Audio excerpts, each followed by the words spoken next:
Assalomu alaykum gruppadagilar. Namangan viloyatiga Altay avtomat liniyasi ustunovka qilinish jarayonidan videoni oldik. Hozirgi kunga kelib shu liniyamiz, ya'ni qo'lberimiz yig'ishtirib olib qo'yilgani hisobiga yoz oylarida, ya'ni 2025-yil iyun oylaridagi ustunovka jarayonidagi videoni qo'yapmiz. Xo'p, 20 tadan 40 tagacha paddon, ya'ni qo'lberi komplekt sotiladi. Bunda avtomat reska, videoda ko'rib turgan barcha narsalarimiz shu ichiga kiritiladi. Mishalkalarimiz, torazalarimiz va suv bacholarimiz hammasi hozirgi kunga kelib soz holatda turibdi. Attiga 3 oygina ishlagan xolos.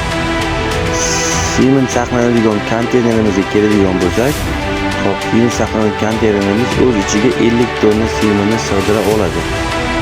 Shinenglarimiz va qum tortib olib chiqaradigan stollarimiz hammasi soz holatda va narxlari kelishilgan holatda bo'ladi.